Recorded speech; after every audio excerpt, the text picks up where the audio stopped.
Check. One. Is this working or not? Yes, that's Working. we have sound. We have audio.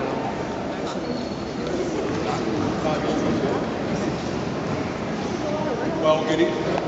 Can everybody hear me?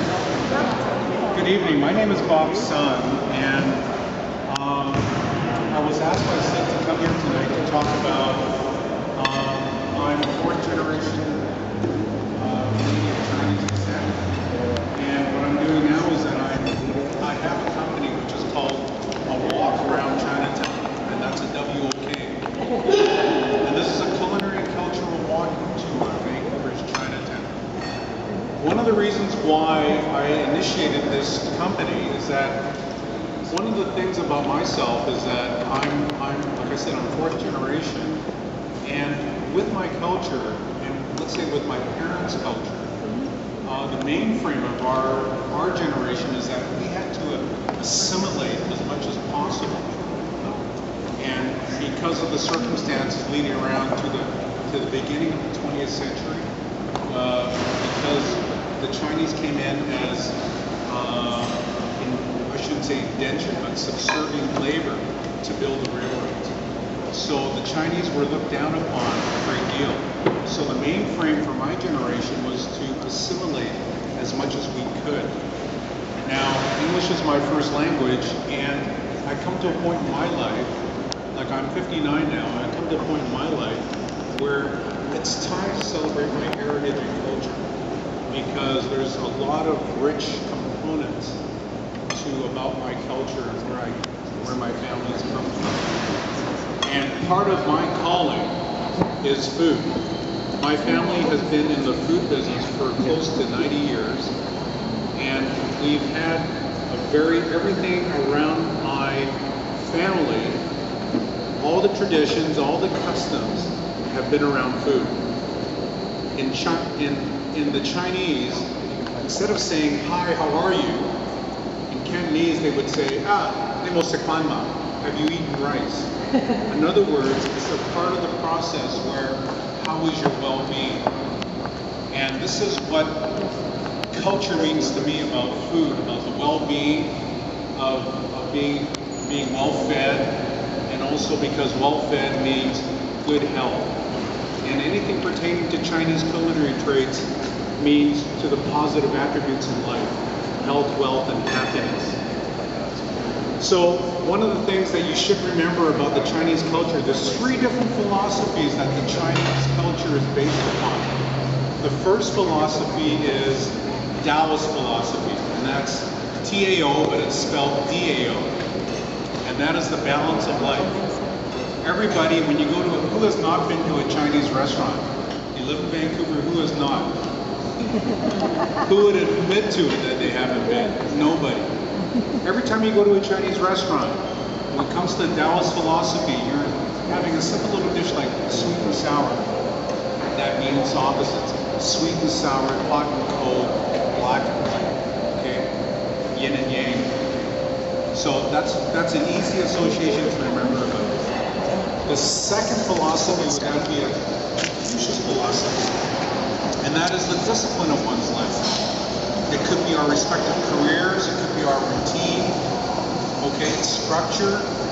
A good example of Confucius philosophy would be what you're eating right now, because quite frankly, Chinese recipes are based on Confucius philosophy, because Chinese culinary practices are based on structure and routine. Okay. The third philosophy would that be of Buddhism, and that's being one with nature. So everything related to nature, how we are sustainable with our food source. Now, right now we're having some nice rice with some barbecue pork. So it's here to nourish you. So the three philosophies are Taoism, the balance of one's life; Confucianism, the discipline of one's life; and Buddhism, being one with nature.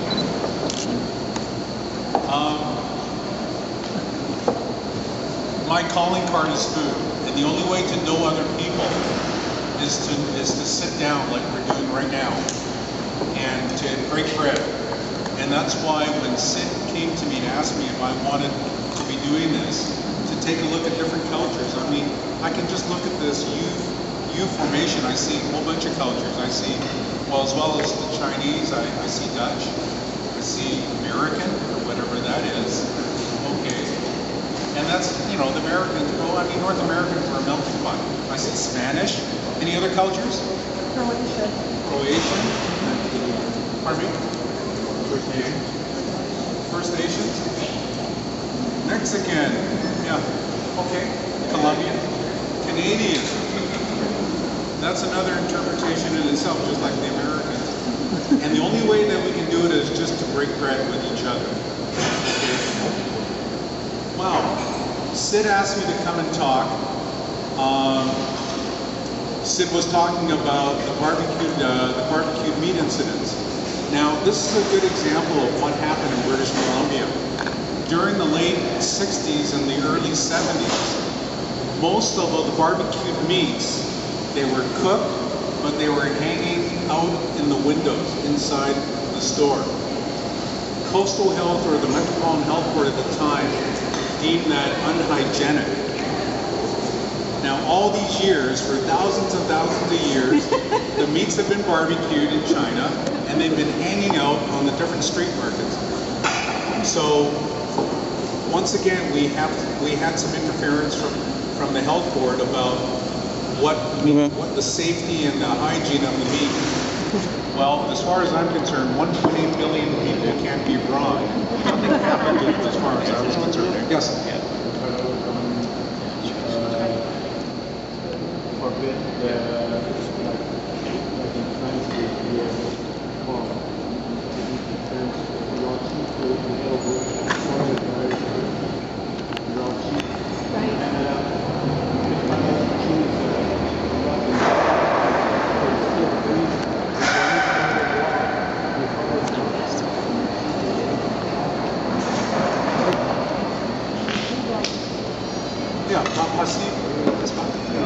Really, it's really a strange thing.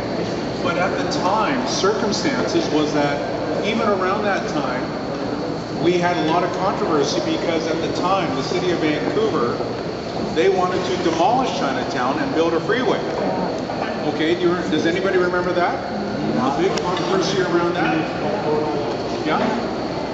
And it happens to think, my friend Shirley Chan, when she was the Strataconic property owners, okay, with the help of Mike Harcourt, and for that matter, Bob Andrus, the federal government, got to a point where the elimination of building that freeway right through the heart of Chinatown, and it saved Chinatown, okay? And you know how they saved it? They did a series of talks. Shirley's mother, what they did is they had different meetings, but you know what they did with the different meetings? They went to BC Royal Cafe and they got about 7 dozen barbecue pork buns. They went to the Hong Kong Cafe and got apple tarts. And they talked about it and they got the people together and they basically fed the opponents about the freeway. And that's the one thing I'm very proud of the fact, like, that's what they did. And that's how food plays an important part. Yeah. Okay. When it came to the barbecuing of the meats, it more or less exacerbated the freeway issue, and it really became something of a bit of there was overtones of bigotry and discrimination, because the ones who made that effort of getting all the barbecued meats in a heated container, well, a lot of them were non-Asian, and they knew nothing about the barbecue methods, and they didn't even go back to China and do research.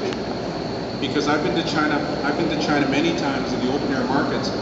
You know, you have barbecued pork, chicken, all sorts of living things. The Chinese have a saying: if it moves, cook it. Just joking. I'm just joking. If it doesn't move. Yeah. Used to move. So nothing ever occurred. Anyway, that died down, and then I can tell a lot of things about, you know, like